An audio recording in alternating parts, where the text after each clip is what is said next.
आपल्यासोबत शिवसेनेचे पक्ष निरीक्षक अवतार सिंग आहेत. काय या ठिकाणची परिस्थिती असणार आहे? एकदम चांगली परिस्थिती. 16 आणि 17 मध्ये भगवा फडकणार म्हणजे फडकणारच. 17 मध्ये एक आमचे माजी शिवसेनेचे नगरसेवक होते, नाव घेणार नाही ते समजणार त्यांना. ते पहिले शिवसेनेच्या पक्षाच्या वतीने निवडून आले. एकदा नाही दोनदा निवडून आले. आणि एक 6 महिने 8 महिन्यापूर्वी त्यांना एक उद्घाटनचं करायचं होतं आमदार साहेबाच्या हस्ते. तर आमदार साहेबाला लगेच कमीत कमी 3 दिवसापासून त्यांच्या घरावर चक्रा सुरू होते. आणि आमदार साहेबाला म्हणले की साहेब तुमच्या हस्ते मला नारळ फोडायचा आहे, मी पण जुना शिवसैनिक आहे. आज मी काँग्रेसमध्ये होतो, चव्हाण साहेबासोबत मी BJPमध्ये गेलो.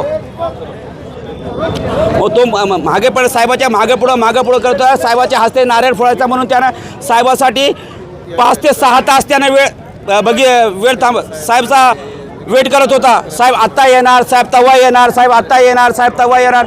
साहेबांना मला फोन केला, अवतार सिंग हे कोण आहे नगरसेवक, मला वारंवार फोन करतो. मला साहेब हा नगरसेवक तो आहे, स्टँडिंग कमिटीला आपण याला शिवसेनेच्या वतीने दिली होती. आणि तो नगरसेवक जे आहे तर स्टँडिंगचा जेव्हा मतदान करायचा होता, समोरच्या विरोधी पक्षाकडून 30 लाख रुपये घेऊन पळून गेलेला नगरसेवक आहे. आपण याच्या रोडच्या उद्घाटनासाठी जाऊ नका, तो करप्टेड माणूस आहे. आणि तो आज म्हणतो कि आमदार कौन है उसको कोई पहचानते नहीं, खासदार और उमेदवार है कौन. अरे उमेदवार आमचा नंबर 1 आहे रवींद्र सिंग बुंगाई ज्यानं जे आहे तर समाजामध्ये 365 दिवस त्याचं काम आहे. हो, कुठलाही सुख असो दुःख असो जातो. त्याच्याकडून काही ॲम्ब्युलन्स चलती साहेब, शववाहिनिका चलती आणि मेलेल्या माणसासाठी ठेवण्यासाठी फ्रीज तो पण चलतो. आम्ही तीव्र शब्दामध्ये आमदार साहेबाबद्दल ज्याने म्हणले की आमदारला आवड, लोकप्रतिनिधी आहे, दक्षिणचा आमदार आहे, एवढ्यामधून निवडून आलेला आहे, लाडकी बहिणीचा आशीर्वाद आमच्या आमदारासोबत.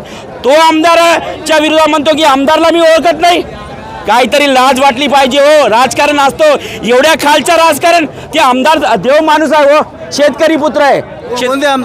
आमदार मोंडेवारकर साहेब त्यांच्याबद्दल म्हणतो तो. जनता त्याला जाब विचारण्याचा आहे की तू शिवसेनेचा होता, गद्दारी करून पळाला. आज हा गुरुद्वारा प्रभाग म्हणजे शिवसेनेचा बालेकिल्ला आहे साहेब. प्रकाश कोडगे साहेब इथून आहे आणि शिवसेनेचा इथून कमीत कमी 3 ते 4दा नगरसेवक निवडून आलेला साहेब.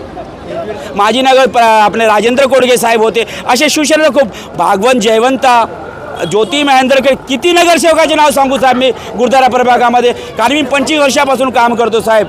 जनता त्याला जाब सांगणार की तो आमदारला ओळखतो की नाही ओळखतो. आमदार त्यांना जाब सांगणार. हे शिवसेनेचे मतदार आहेत सगळे. आणि त्याला 16 तारखेला याचं उत्तर भेटणार आमदार कोण आहे दक्षिणचा. पक्षाकडून उभे टाकले ते आता पहिले शिवसेनेमध्ये होता, पैसे शिवसेनेनंतर मग ते काँग्रेसमध्ये गेले, आता BJPमध्ये, सध्या BJPमध्ये आहे.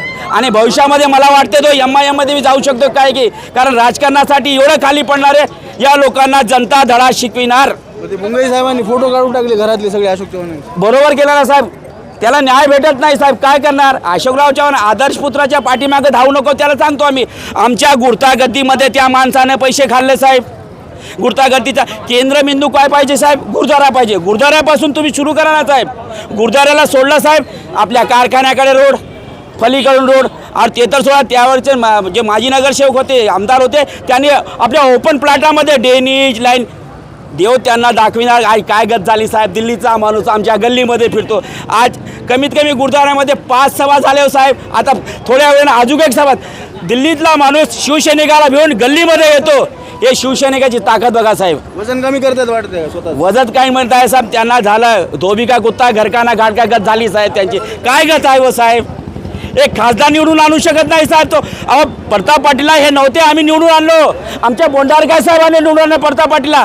आणि हे आले की प्रताप पाटील साहेब पडले साहेब, आंबडे साहेब पडले साहेब. अशोकराव चव्हाण धोबी का कुत्ता घरकाना घाटका काही दिवसानंतर आपल्याला माहीत होणार साहेब. चव्हाण साहेब म्हणतायत की जो हेमंत पाटील तुमचे त्यांनी एक स्टेटमेंट केलं होतं की अशोक चव्हाण मुक्त नांदेड करायचं. पण चव्हाण साहेब म्हणतायत की मी नांदेडचा रहिवासी आहे, इथेच जन्मलो इथेच मरणार आहे. अरे नांदेडचा रहिवासी नाही साहेब, तो हाय कुठला पैठणचे आहे साहेब. आपल्या पोट भरण्यासाठी इथे आलेले शंकरराव साहेबाची पुण्याई आहे साहेब. पैठणचे आहे ते. मूळ पुत्र कोणतात म्हणतात बोंडारकर साहेब. यांच्या 4 पिढी नांदेडची आहे. हेमंत पाटील नांदेड, मी जसं आहे माझे 5 पिढी नांदेडचे. हे पोट भरण्यासाठी आलेले माणसं आहे. पोट भरले साहेब आणि पोट मोठं बी केलं साहेब.